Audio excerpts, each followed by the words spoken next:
Ibu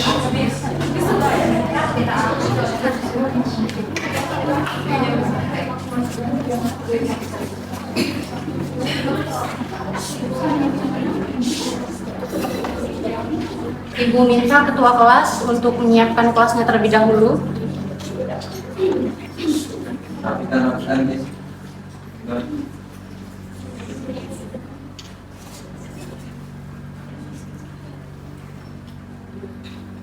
Baik, teman-teman, alangkah baiknya sebelum kita memulai pembelajaran kita hari ini, kita mulai dengan doa. Doa sesuai dengan kepercayaan kita masing-masing. Berdoa dimulai. Berdoa selesai. Oke, baik. Assalamualaikum warahmatullahi wabarakatuh. Selamat pagi, apa kabar semuanya? Waalaikumsalam warahmatullahi wabarakatuh. Oke, baik. Ibu lihat untuk hari ini kalian udah lumayan semangat ya. Jadi kalian itu tidak boleh bermalas-malasan walaupun sekarang ini sedang bulan puasa. Karena apapun yang kita lakukan sekarang itulah yang akan kita tuai 5 atau 10 tahun ke depannya nanti. Ibu doakan kita semua yang ada dalam ruangan ini nantinya akan sukses. Amin. Baik, Ibu di sini ingin mengecek presensi kalian semua. Apakah di sini hadir atau ada yang tidak hadir? Ibu.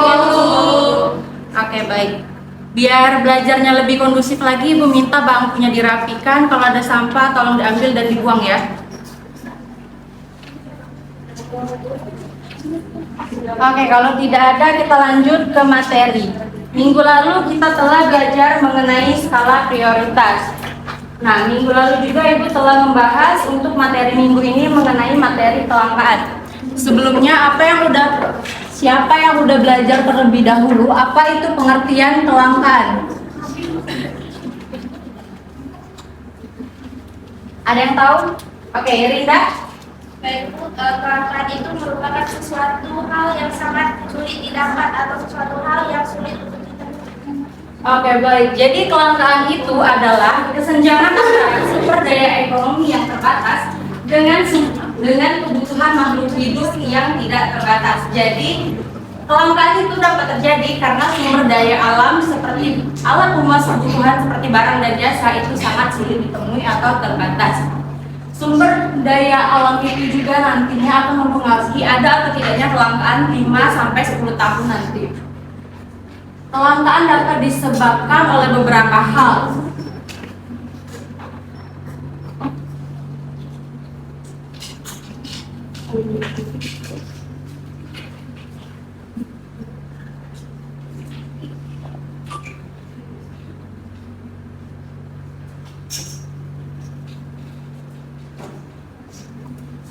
Yang pertama ada pertumbuhan penduduk.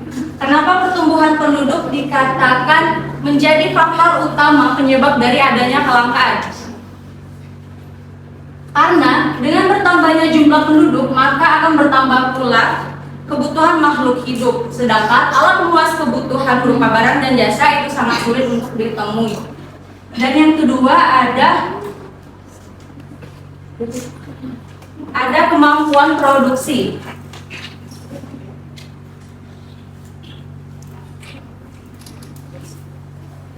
Kemampuan produksi dipengaruhi oleh beberapa faktor seperti kewirausahaan, tenaga kerjaan, sumber daya alam, ataupun modal. Faktor produksi inilah yang nantinya akan berdampak terjadi atau tidaknya kelangkaan. Dan yang ketiga yaitu perbedaan letak geografis.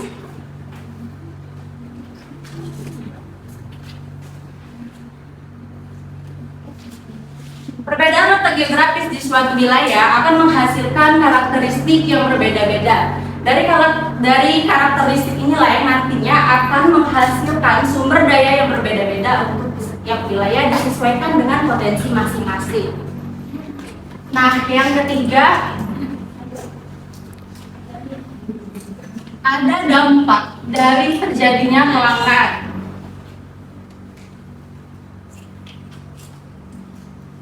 Yang pertama yaitu kenaikan harga.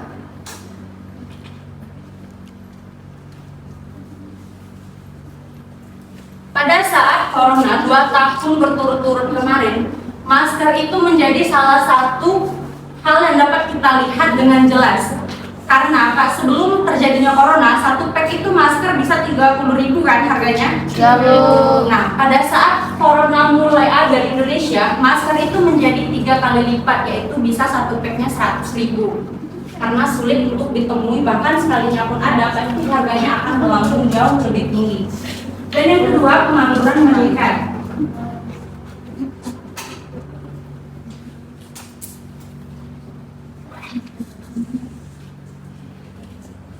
Pengangguran meningkat, perusahaan atau rumah tangga produksi lainnya pasti akan mencari cara bagaimana menstabilkan antara pengeluaran dan pendapatan pada saat kelangkaan terjadi. Salah satu cara yang paling tepat dilakukan perusahaan atau rumah tangga produksi lainnya yaitu dengan mem-PHK karyawan. Dan yang ketiga yaitu kriminalitas meningkat.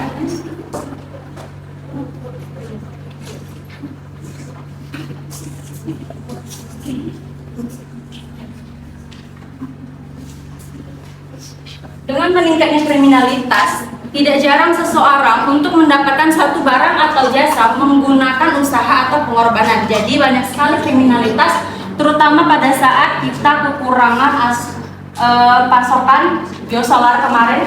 Itu banyak orang yang menimbun biosolar untuk kebutuhan mereka sendiri. Itu merupakan salah satu tingkat kriminalitas yang tidak patut untuk dicontoh.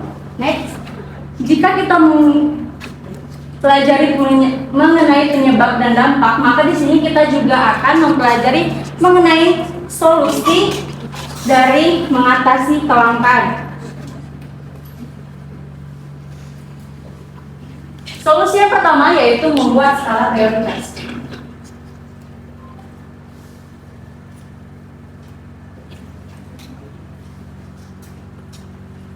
Dengan membuat skala prioritas, kita bisa tahu mana kebutuhan yang benar-benar harus diutamakan. Jadi kita tidak akan membeli atau menggunakan barang dan jasa itu secara berlebihan. Dan yang kedua yaitu memanfaatkan sumber daya, yang kedua yaitu memelihara alam. Kenapa memelihara alam? Karena dengan memelihara alam, alam juga akan memberikan dampak yang baik kepada kita. Dengan memberikan sumber daya alam yang melimpah sehingga bisa kita gunakan untuk memenuhi kebutuhan. Dan yang ketiga yaitu memanfaatkan sumber daya pengganti.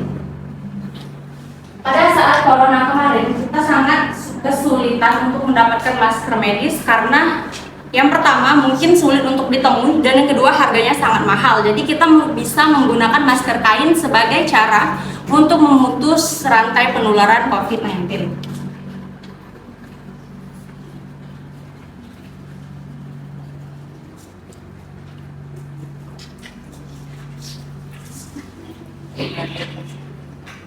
Oke, materi kita cukupkan sampai di sini. Apa ada yang ingin ditanyakan? Kalau tidak ada, meminta kalian untuk membuka buku paketnya halaman 34, kerjakan bagian C 1 sampai 5 yang esai. Kerjakan nanti dikumpulkan minggu depan di meja ibu, di ruangan ibu saat ibu masuk. Semuanya sudah terkumpul ya, tidak ada lagi yang telat mengumpulkan tugas. Dan untuk materi minggu depan kita akan belajar mengenai sistem ekonomi. Silakan dipelajari terlebih dahulu saat ibu masuk, semuanya sudah bisa mengerti apa itu sistem ekonomi. Baik, ibu cukupkan sampai di sini. Ibu akhiri. Wassalamualaikum warahmatullahi wabarakatuh. Waalaikumsalam warahmatullahi wabarakatuh. Ya.